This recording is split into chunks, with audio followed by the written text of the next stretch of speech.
Welcome back to Enchart learning. It's me Banasa Khalid. നമ്മൾ കഴിഞ്ഞ 2 ക്ലാസ്സിൽ പഞ്ചവത്സര പദ്ധതിയാണ് മനസ്സിലാക്കിക്കൊണ്ടിരിക്കുന്നത്. അപ്പൊ അതുമായി ബന്ധപ്പെട്ട ഒരു കോഡ് ഇതിന് തൊട്ട് മുമ്പത്തെ വീഡിയോയിൽ പ്രസന്റ് ചെയ്തിട്ടുണ്ട്. ആ കോഡ് നിങ്ങൾ ഒന്ന് മനസ്സിലാക്കി നോക്കുക, നിങ്ങൾക്ക് തീർച്ചയായും ഉപകാരപ്പെടും. അടുത്ത നമ്മൾ ഇന്ന് 3ാം പഞ്ചവത്സര പദ്ധതിയാണ് പഠിക്കാൻ പോകുന്നത്. 3ാം പഞ്ചവത്സര പദ്ധതി മനസ്സിലാക്കുന്നതിന് നമ്മൾ ആദ്യം പറഞ്ഞൊരു കാര്യം ഓർത്തു വയ്ക്കാം. അതായത് ഈ പറഞ്ഞ 3 പഞ്ചവത്സര തുടർച്ചയായി ഉണ്ടായ 3 പഞ്ചവത്സര പദ്ധതികൾ എന്തായിരുന്നു, ഏതൊക്കെയായിരുന്നു? ആ തുടർച്ചയായ 3 പഞ്ചവത്സര പദ്ധതികൾ ആദ്യമായിട്ട് ആരംഭിച്ച 3 പഞ്ചവത്സര പദ്ധതിയും ഒരു തുടർച്ചയായിട്ടാണ്, അതായത് ഒരു ഗ്യാപ്പും ഇല്ലാതെയായിരുന്നു അല്ലെ. 1951 മുതൽ 56 വരെ 1ാം പഞ്ചവത്സര പദ്ധതിയും, 2ാമത്തെ പഞ്ചവത്സര പദ്ധതി ആകട്ടെ 56 മുതൽ 61 വരെയാണ് നമ്മൾ പറഞ്ഞു. ഇനി നമ്മൾ പഠിക്കാൻ പോകുന്ന 3ാം പഞ്ചവത്സര പദ്ധതിയാണ് 61 മുതൽ 66 വരെയുള്ള പഞ്ചവത്സര പദ്ധതി. എന്താണ്? 61 മുതൽ 66 വരെയാണ്, 1961 മുതൽ 66 വരെയാണ് 3ാം പഞ്ചവത്സര പദ്ധതി കാലഘട്ടം എന്ന് അറിയപ്പെടുന്നത്. അതിനെക്കുറിച്ച് നമുക്ക് വിശദമായിട്ട് പഠിക്കാം. അപ്പൊ 3ാം പഞ്ചവത്സര പദ്ധതി കാലഘട്ടം എന്താണ്? 1961 മുതൽ 66 വരെ, 1961 മുതൽ 66 വരെ 3ാം പഞ്ചവത്സര പദ്ധതി. ഈ 3ാം പഞ്ചവത്സര പദ്ധതി എന്തിനാണ് പ്രാധാന്യം കൊടുത്തതെന്ന് വെച്ചാൽ ഭക്ഷ്യ സ്വയം പര്യാപ്തത. എന്താണ്? ഭക്ഷ്യം സ്വയം പര്യാപ്തത, അതുപോലെ തന്നെ വ്യവസായത്തിന്റെ സ്വയം പര്യാപ്തത അല്ലെ, വ്യാവസായിക സ്വയം പര്യാപ്തത, ഭക്ഷ്യ സ്വയം പര്യാപ്തത എന്നിവയ്ക്കാണ് പ്രാധാന്യം കൊടുത്തിരുന്നത്. അപ്പൊ 3ാം പഞ്ചവത്സര പദ്ധതി കൃഷിക്കും അതുപോലെ തന്നെ വ്യവസായത്തിനും പ്രാധാന്യം കൊടുത്തിരുന്നു. ഈ ഒരു PYQ ചോദിച്ചത് ഇങ്ങനെയാണ്, പ്രീവിയസ് ഇയർ ക്വസ്റ്റ്യൻ എന്താണ് ചോദിച്ചതെന്ന് വെച്ചാൽ ഭക്ഷ്യ ഉൽപാദനത്തിനും വ്യാവസായിക സ്വാശ്രയത്തിനും, ഭക്ഷ്യ ഉൽപാദനത്തിനും വ്യാവസായിക സ്വാശ്രയത്തിനും പ്രാധാന്യം കൊടുത്ത പഞ്ചവത്സര പദ്ധതി ഏതെന്നാണ് പ്രീവിയസ് ഇയറിൽ ഒരു ക്വസ്റ്റ്യൻ ചോദിച്ചത്. അപ്പൊ അർത്ഥം എന്താണ്? ഭക്ഷ്യ ഉൽപാദനത്തിനും വ്യാവസായിക സ്വാശ്രയത്തിനും പ്രാധാന്യം കൊടുത്ത പഞ്ചവത്സര പദ്ധതി ഏതാണ് ചോദിച്ചത്? അത് 3ാം പഞ്ചവത്സര പദ്ധതിയാണ്. ഭക്ഷ്യ ഉൽപാദനത്തിനും അതുപോലെ വ്യാവസായിക സ്വാശ്രയത്തിനും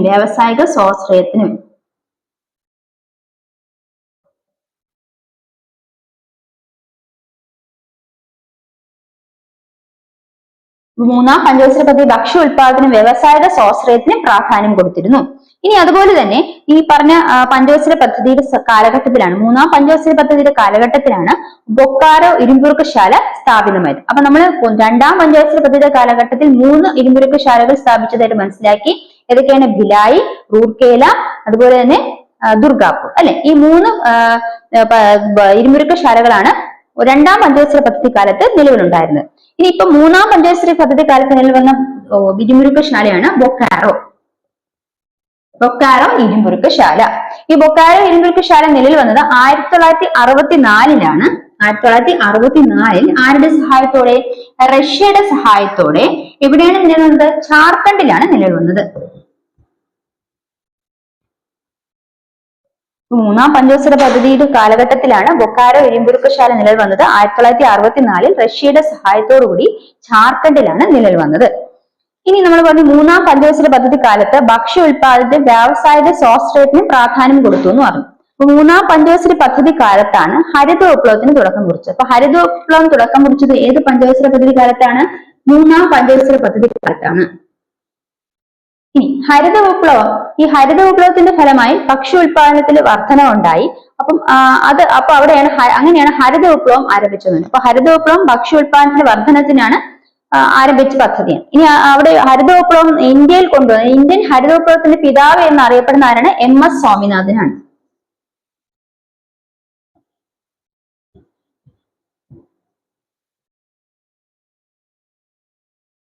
ഇന്ത്യൻ ഹരിത വിപ്ലവത്തിന്റെ പിതാവ് എന്നറിയപ്പെടുന്നത് MS സ്വാമിനാഥനാണ്, ഡോക്ടർ MS സ്വാമിനാഥൻ.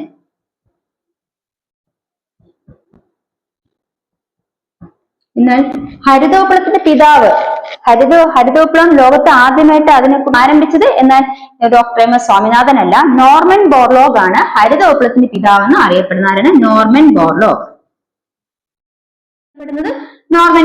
ആണ്. എന്നാൽ ഇന്ത്യൻ ഹരിത വിപ്ലവത്തിന്റെ പിതാവ് എന്ന് അറിയപ്പെടുന്നത് ഡോക്ടർ MS സ്വാമിനാഥനാണ്.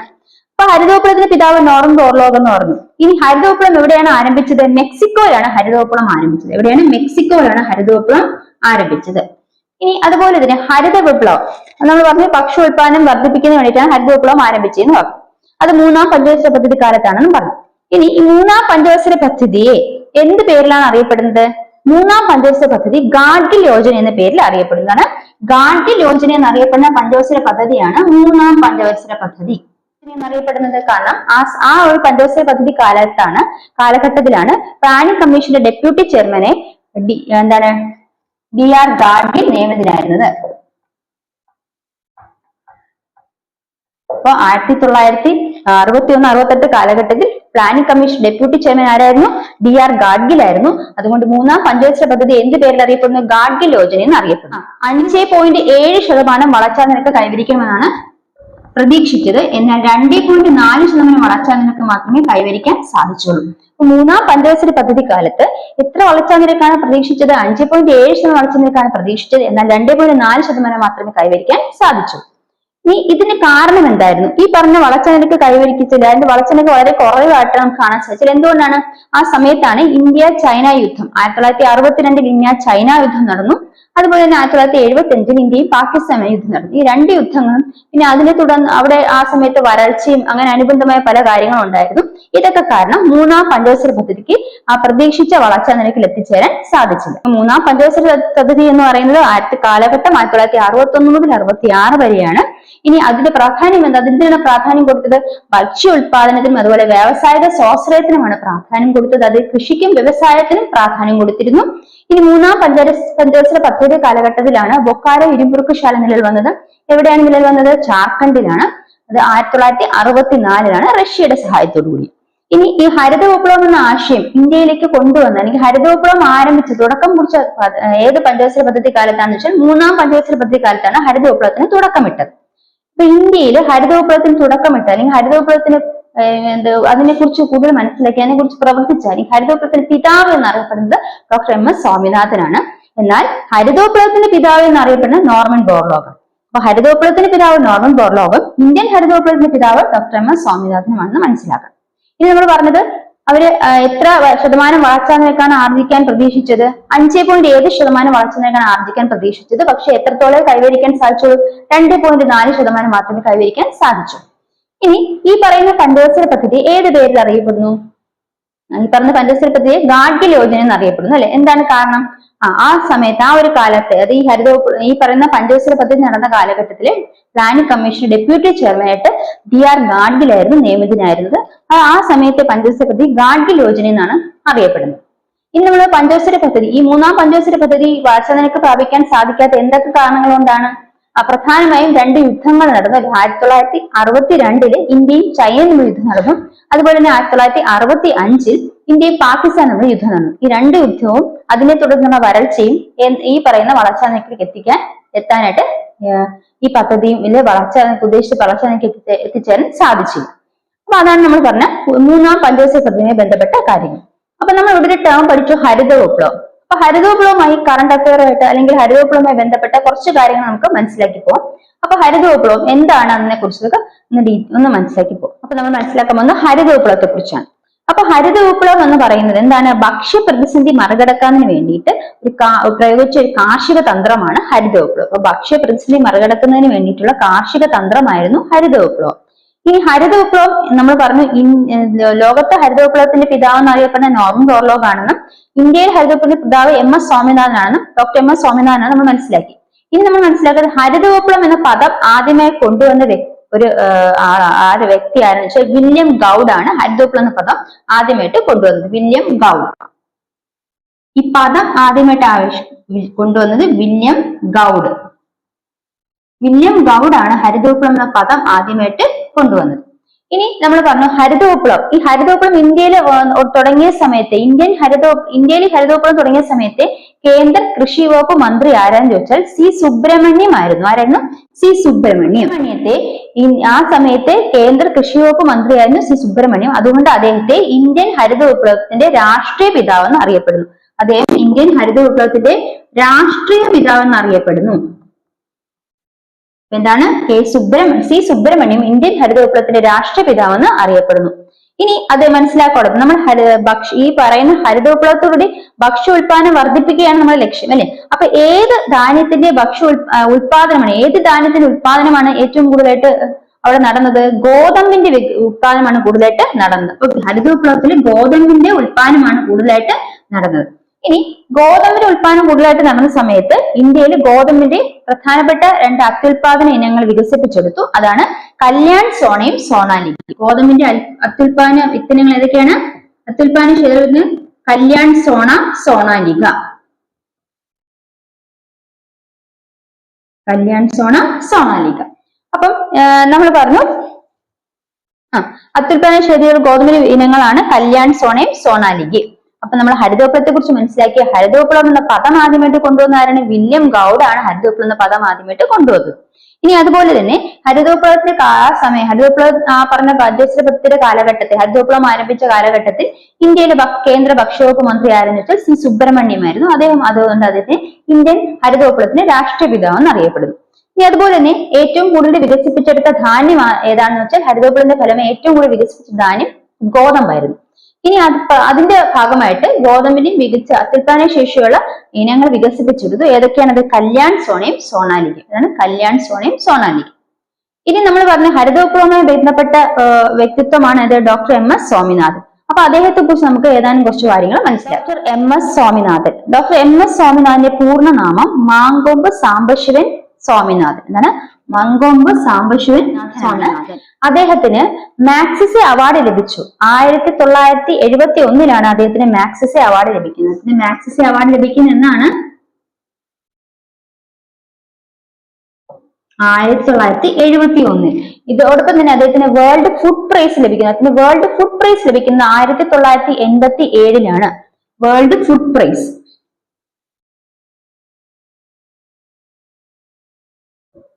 1987 അദ്ദേഹത്തിന് വേൾഡ് ഫുഡ് പ്രൈസ് ലഭിക്കുന്നത്. Food price.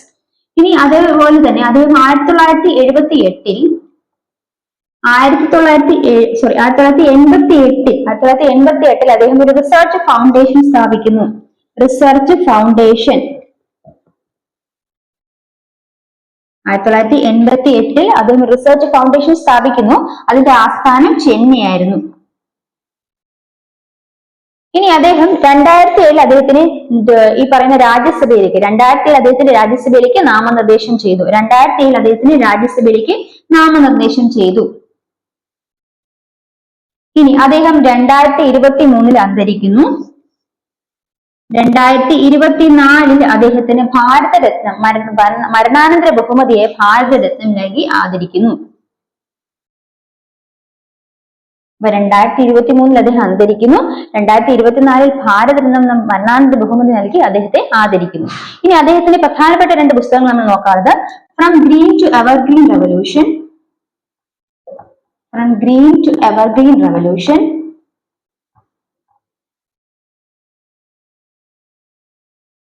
From green to evergreen revolution അദ്ദേഹത്തിന്റെ ഒരു പുസ്തകമാണ്. അതുപോലെ തന്നെ the quest for a world without hunger അത് മറ്റൊരു പുസ്തകമാണ്. A quest for a world without hunger.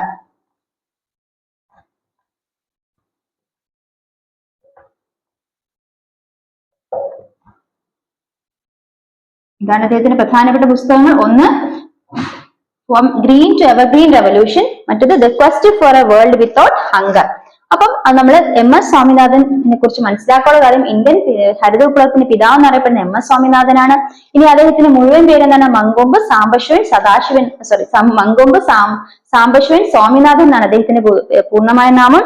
ഇനി മാക്സിസ് അവാർഡ് അദ്ദേഹത്തിന് ലഭിക്കുന്ന 1971 അതുപോലെ തന്നെ വേൾഡ് ഫുഡ് പ്രൈസ് ലഭിക്കുന്ന 1987 ഇനി 88 അദ്ദേഹം ഒരു റിസർച്ച് ഫൗണ്ടേഷൻ സ്ഥാപിക്കുന്നു. അതിന്റെ ആസ്ഥാനം ചെന്നൈയിലായിരുന്നു. ഇനി 2007 അദ്ദേഹത്തെ രാജ്യസഭയിലേക്ക് നാമനിർദ്ദേശം ചെയ്യപ്പെടുന്നു. അതുപോലെ 2023 അദ്ദേഹം അന്തരിക്കുന്നു. 2024 അദ്ദേഹത്തിന് മരണാനന്തര ബഹുമതി ഭാരതരത്നം നൽകുന്നു. ഇനി അദ്ദേഹത്തെ പ്രശസ്തമായ 2 പുസ്തകങ്ങളാണ് from green to evergreen revolution. Green to evergreen revolution. അതുപോലെ തന്നെ മറ്റൊരു പുസ്തകമാണ് the quest for a world without hunger. The quest for a world without hunger. Quest QUEST quest for a world without hunger. ഇത് രണ്ടുമാണ് അതിന് പ്രധാനപ്പെട്ട പുസ്തകം. അപ്പൊ നമ്മൾ എം എസ് സ്വാമിനാഥനും ഹരിതവിപ്ലവവുമായി ബന്ധപ്പെട്ട കാര്യങ്ങൾ 3-ാം പഞ്ചവത്സരം റിലേറ്റ് ചെയ്താണ് പഠിച്ചിരിക്കുന്നത്. അപ്പൊ നമുക്ക് അത് കുറച്ച് കറണ്ട് അഫയർ റിലേറ്റഡ് ടോപ്പിക് ആണ്. 3-ാം പഞ്ചവത്സര പദ്ധതിയുടെ ഭാഗത്ത് വരുന്നതാണ് ഹരിതവിപ്ലവം. അതുകൊണ്ടാണ് നമ്മൾ അവിടെ കൂടെ നോക്കിയത്. നമ്മൾ അടുത്ത മനസ്സിലാക്കാൻ പോകുന്നത് 1966 വരെയുള്ള കാലഘട്ടത്തിലെ പഞ്ചവത്സര പദ്ധതി നമ്മൾ മനസ്സിലാക്കിയത്.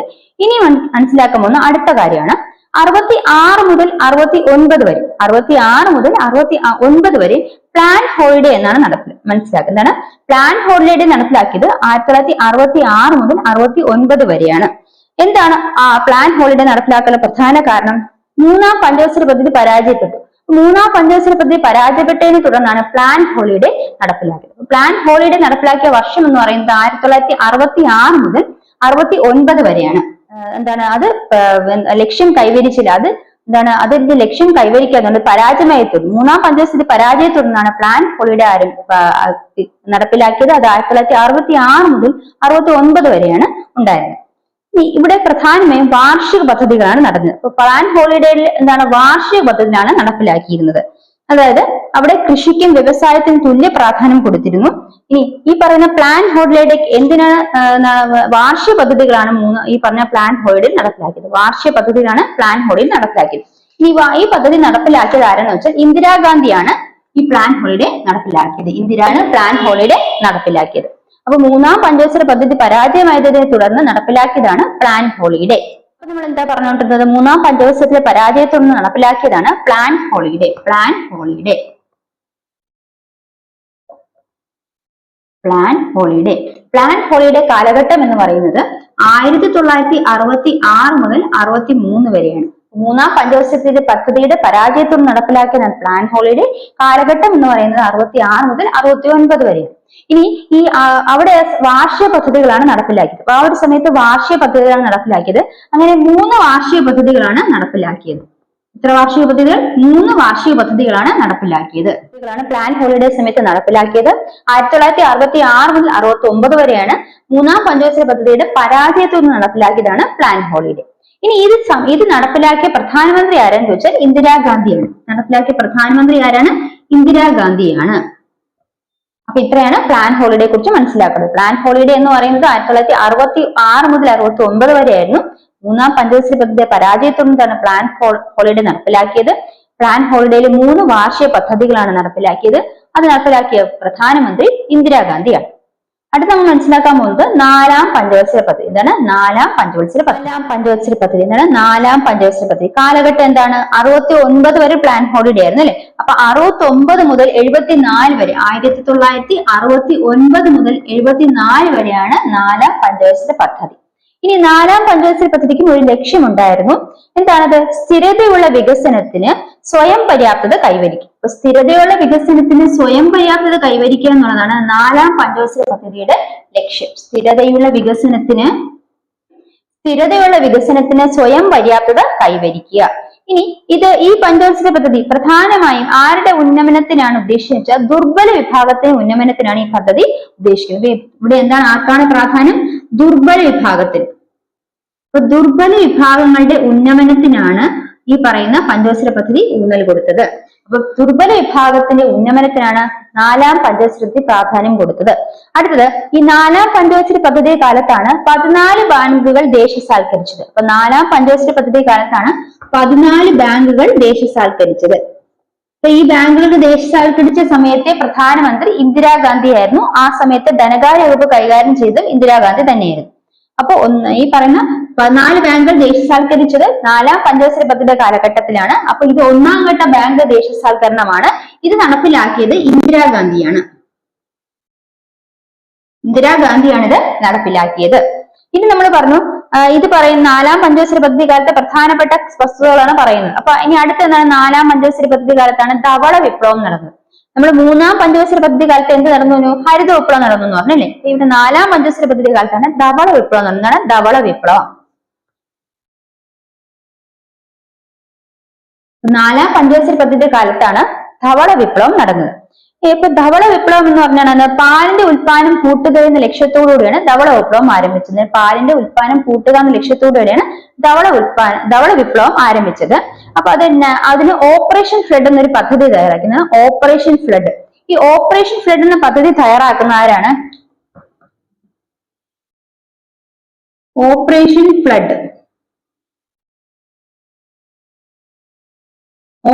ഫ്ലഡ് എന്ന പദ്ധതി തയ്യാറാക്കിയത് 1970 നാഷണൽ ഡയറി ഡെവലപ്മെന്റ് ബോർഡാണ്. 1970 നാഷണൽ ഡയറി ഡെവലപ്മെന്റ് ബോർഡ് ആവിഷ്കരിച്ചതാണ് operation flood. National dairy development board NDDB. National dairy development ബോർഡാണ് 1970 ഓപ്പറേഷൻ ഫ്ലഡ് ആരംഭിച്ചത്. അപ്പൊ ഈ ഓപ്പറേഷൻ ഫ്ലഡ് എന്ന് പറഞ്ഞ വികസന പദ്ധതി നടപ്പിലാക്കിയത് ആരാണ്? നാഷണൽ ഡയറി ഡെവലപ്മെന്റ് ബോർഡാണ്. 1970 എന്തിനാണ്? പാലിന്റെ ഉൽപ്പാദനം കൂട്ടുക എന്ന ലക്ഷ്യത്തോടുകൂടി 4ാം പഞ്ചവത്സര പദ്ധതി കാലത്ത് നടപ്പിലാക്കിയതാണ്. ഇനി അതുപോലെ തന്നെ ഈ 4ാം പഞ്ചവത്സര പദ്ധതി കാലത്താണ് 1971 ഇന്ത്യയും പാകിസ്ഥാനും തമ്മിൽ പിന്നെ യുദ്ധം നടന്നു. 1971 ഇന്ത്യയും പാകിസ്ഥാൻ തമ്മിൽ യുദ്ധം നടന്നു. ഇന്ത്യ പാക് യുദ്ധം നടന്നു. അതുപോലെ തന്നെ ബംഗ്ലാദേശ് രൂപീകരണം നടക്കുന്നത് ഈ പറയുന്ന 4ാം പഞ്ചവത്സര പദ്ധതിയുടെ സമയത്താണ്.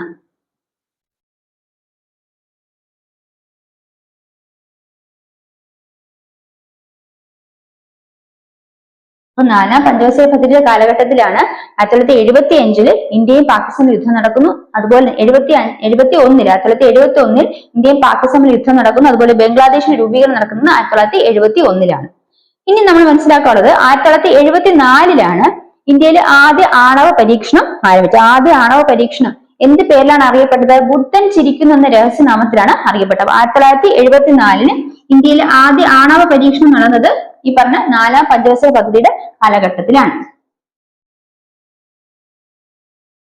ആണവ പരീക്ഷണം. അപ്പൊ 4ാം പഞ്ചവത്സര പദ്ധതിയുടെ കാലത്ത് നടന്ന കാര്യങ്ങൾ എന്തൊക്കെയാണ്? 4ാം പഞ്ചവത്സര പദ്ധതിയുടെ കാലഘട്ടം എന്ന് പറയുന്നത് 1969 മുതൽ 74 വരെയാണ്. ഇനി ഈ പഞ്ചവത്സര പദ്ധതി എന്താണ്? സ്ഥിരതയുള്ള വികസനത്തിന് സ്വയം പര്യാപ്തത കൈവരിക്കുക എന്നാണ് ഈ പദ്ധതിയുടെ ലക്ഷ്യം. സ്ഥിരതയുള്ള വികസനത്തിൽ സ്വയം പര്യാപ്തത കൈവരിക്കുക. ഇനി സ്ഥിരതയുള്ള വികസനത്തിലൂടെ സ്വയം പര്യാപ്തത കൈവരിക്കുക. ഇനി ദുർബല വിഭാഗങ്ങളുടെ ഉന്നമനത്താണ് പ്രാധാന്യം കൊടുത്തത്. അതുപോലെ തന്നെ ഈ സമയത്താണ് 14 ബാങ്കുകൾ ദേശസാൽക്കരിച്ചത്. ആ സമയത്തെ പ്രധാനമന്ത്രി ഇന്ദിരാഗാന്ധി ആയിരുന്നു. ഇനി ഓപ്പറേഷൻ ഫ്ലഡ് ധവള വിപ്ലവം നടന്നത് ഈ പറഞ്ഞ 4ാം പഞ്ചവത്സര പദ്ധതി കാലത്താണ്. ഓപ്പറേഷൻ ഫ്ലഡ് ആ പദ്ധതി നടപ്പിലാക്കിയത് 1970 നാഷണൽ ഡയറി ഡെവലപ്മെന്റ് ബോർഡാണ്. പാലിന്റെ ഉത്പാദനം കൂട്ടുക എന്ന ഉദ്ദേശത്തോടെയാണ് അത് നടപ്പിലാക്കിയത്. ഇനി ഒരു കാര്യം കൂടെ ഉണ്ട്. അതായത് ധവള വിപ്ലവവുമായി ബന്ധപ്പെട്ട ധാരണ ഇന്ത്യൻ ധവള വിപ്ലവത്തിന്റെ പിതാവ് എന്നറിയപ്പെടുന്നത്. ഈ ധവള വിപ്ലവത്തിന്റെ പിതാവ് എന്നറിയപ്പെടുന്നത് വർഗീസ് കുര്യനാണ്.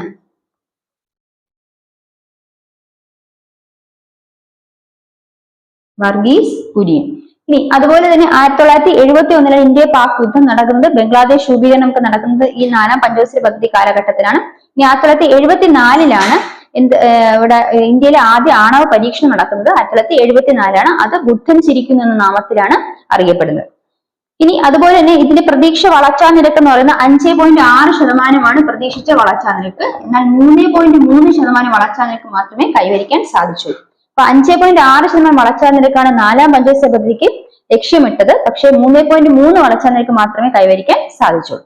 അപ്പൊ അതാണ് 4ാം പഞ്ചവത്സര പദ്ധതിയുമായി ബന്ധപ്പെട്ട കാര്യം. 5ാം പഞ്ചവത്സര പദ്ധതിയാണ് മനസ്സിലാക്കാൻ പോകുന്നത്. 5ാം പഞ്ചവത്സര പദ്ധതിയുടെ കാലഘട്ടം എന്ന് പറയുന്നത് 74 4ാം പഞ്ചവത്സര പദ്ധതി 74 വരെ ആയിരുന്നു. എങ്കിൽ 5ാം പഞ്ചവത്സര പദ്ധതി 1974 മുതൽ 78 വരെയും. 1974 മുതൽ 78 വരെയാണ് 5ാം പഞ്ചവത്സര പദ്ധതി. ഇനി ഇവിടെ ഒരു കാര്യം മനസ്സിലാക്കുക. 74 മുതൽ 78. അപ്പൊ അവിടെ പഞ്ചവത്സര പദ്ധതി 5 വർഷം കാലാവധി പൂർത്തിയാക്കിയില്ല. അപ്പൊ കാലാവധി പൂർത്തിയാക്കാത്ത ഏക പഞ്ചവത്സര പദ്ധതി ഏതാണെന്ന് വെച്ചാൽ 5ാം പഞ്ചവത്സര പദ്ധതിയാണ്. ഏതാണ്? 5ാം പഞ്ചവത്സര പദ്ധതിയാണ് കാലാവധി പൂർത്തിയാക്കാത്ത പഞ്ചവത്സര പദ്ധതി. ഇനി അതിന്റെ കാരണം എന്താണെന്ന് നമുക്ക് മനസ്സിലാക്കാം. അതെന്ന് വെച്ചാൽ 1975 അടിയന്തരാവസ്ഥ വരുന്നത്. അടിയന്തരാവസ്ഥ പ്രഖ്യാപിച്ച സമയത്ത് കോൺഗ്രസ് പരാജയപ്പെട്ടതിനെ തുടർന്ന് പുതിയതായിട്ട് അധികാരത്തിൽ വന്നത് ജനതാ ഗവൺമെന്റ് ആണ്. അപ്പൊ അദ്ദേഹം മൊറാർജി ദേശായി ആയിരുന്നു അപ്പോ ആ ഗവൺമെന്റ് അധികാരത്തിൽ ഉണ്ടായിരുന്നത്. അപ്പൊ ആ സമയത്ത് ഈ പദ്ധതി എന്ത് ചെയ്തു? ഈ പറഞ്ഞ പദ്ധതി എന്ത് ചെയ്തു? പഞ്ചവത്സര പദ്ധതി നിർത്തലാക്കുകയാണ് ചെയ്തത്.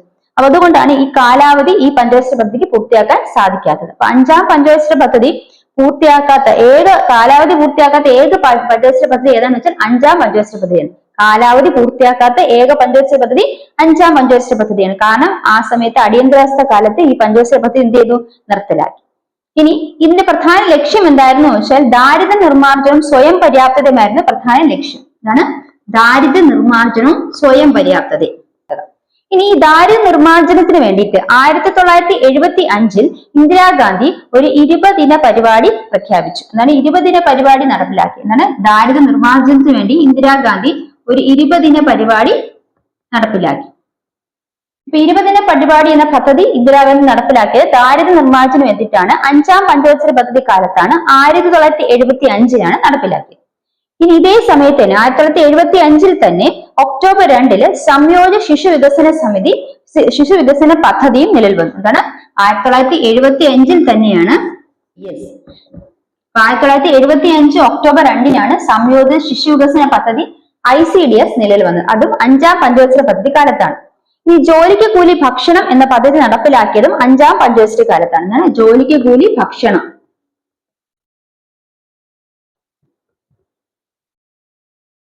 നടപ്പിലാക്കിയത് ഏത് പഞ്ചവത്സര പദ്ധതി കാലത്താണ്? 5ാം പഞ്ചവത്സര പദ്ധതി കാലത്താണ് ജോലിക്ക് കൂലി ഭക്ഷണം നടപ്പിലാക്കിയത്. ഇനി ഗരീബി ഹട്ടാവോ എന്ന മുദ്രാവാക്യം, ഇന്ദിരാഗാന്ധിയാണ് ഗരീബി ഹട്ടാവോ എന്ന മുദ്രാവാക്യം ഉയർത്തിയത്. അത് 5ാം പഞ്ചവത്സര പദ്ധതിയുമായി ബന്ധപ്പെട്ടാണ്. 5ാം പഞ്ചവത്സര പദ്ധതിയുമായി ബന്ധപ്പെട്ട മുദ്രാവാക്യമാണ് ഗരീബി ഹട്ടാവോ. ഈ പറയുന്ന ഇതിനോടൊപ്പം തന്നെ എന്താണ് മിനിമം നീഡ്സ് പ്രോഗ്രാം നിലവിൽ വന്നതും 5ാം പഞ്ചവത്സര പദ്ധതി കാലത്താണ്. 5ാം പഞ്ചവത്സര പദ്ധതി കാലത്താണ്. ഇനി അതുപോലെ തന്നെ ഈ പറഞ്ഞ പഞ്ചവത്സര പദ്ധതി ലക്ഷ്യമിട്ട വളർച്ചാ നിരക്ക് എന്ന് പറയുന്നത് 4.4%. ലക്ഷ്യമിട്ട വളർച്ചാ നിരക്ക് 4.4%. കൈവരിച്ച വളർച്ചാ നിരക്ക് എന്ന് പറയുന്നത് 4.8%. അപ്പൊ ഈ പഞ്ചവത്സര പദ്ധതി ലക്ഷ്യമിട്ട വളർച്ചാ നിരക്ക് 4.4%, കൈവരിച്ച വളർച്ചാ നിരക്ക് എന്ന് പറയുന്നത് 4.8%. എന്നാൽ 1975 അടിയന്തരാവസ്ഥ പ്രഖ്യാപിക്കുന്നു. അതോടുകൂടി പഞ്ചവത്സര പദ്ധതി നിർത്തലാക്കുന്നു. പിന്നീട് 77 ഈ അടിയന്തരാവസ്ഥ പിൻവലിക്കുന്നു. അതിനെ തുടർന്ന് 78 മുതൽ 80 വരെ ഒരു 5ാം പഞ്ചവത്സര പദ്ധതി നിർത്തലാക്കിയതിനു ശേഷം നടപ്പിലാക്കിയ പ്ലാൻ ആണ് റോളിംഗ് പ്ലാൻ. എന്താണ്? Rolling plan. 5ാം പഞ്ചവത്സര പദ്ധതിയാണ്. കാലാവധി പൂർത്തിയാക്കാത്ത ഏക പഞ്ചവത്സര പദ്ധതി എന്ന് വെച്ചാൽ അത് 5ാം പഞ്ചവത്സര പദ്ധതിയാണ്. അതിന്റെ കാലാവധി എന്ന് പറയുന്നത് 1974 മുതൽ 78 വരെയാണ്.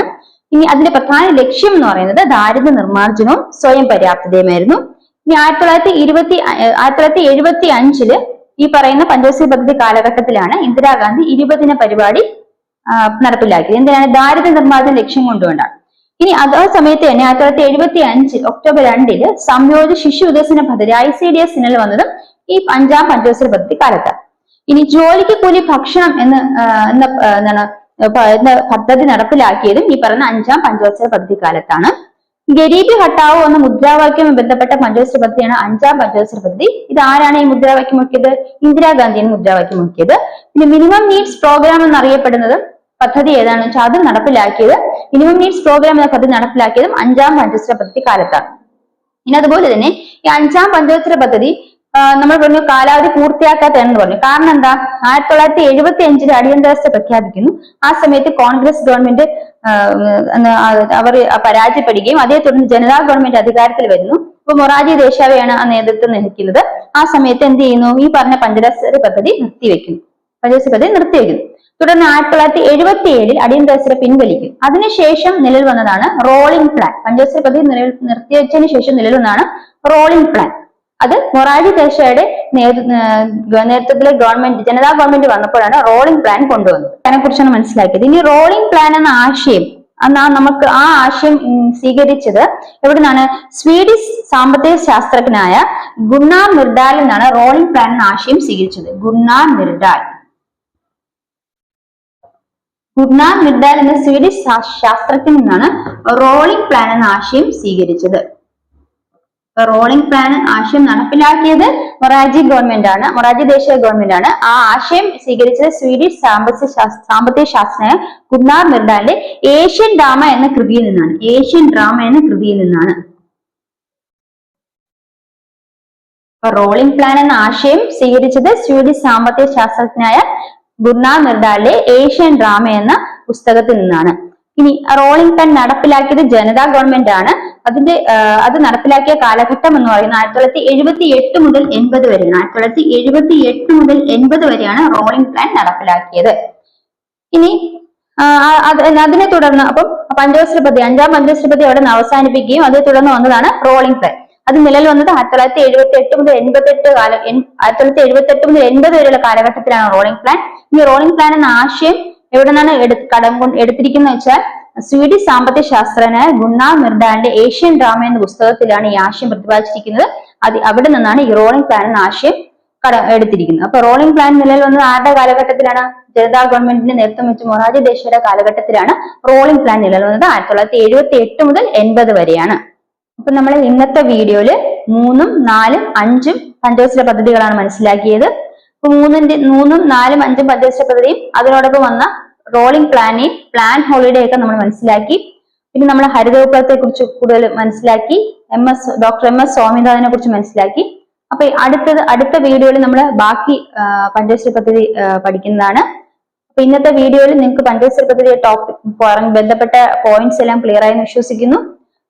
ഈ വീഡിയോയില് നെക്സ്റ്റ് വീഡിയോയിലാണ് ഇനി അടുത്ത പഞ്ചവത്സര പദ്ധതി നമ്മൾ പഠിക്കാൻ പോകുന്നത്. അപ്പൊ ഇന്ന് പഠിച്ച പോയിന്റ്സുകൾ എല്ലാം നോട്ട് ചെയ്ത് വെക്കുക. ഞാൻ പറഞ്ഞതുപോലെ എല്ലാ പോയിന്റ്സും, അതായത് ഈ പറയുന്ന GK മാത്രമല്ല, കറണ്ട് അഫയേഴ്സ്, ഇംഗ്ലീഷ്, മലയാളം, അതുപോലെ മാത്സ്, ഇതൊക്കെ വർക്ക്ഔട്ട് ചെയ്ത് പഠിക്കണം. എല്ലാ ദിവസവും പഠിക്കുന്ന കാര്യം റിവൈസ് ചെയ്യണം.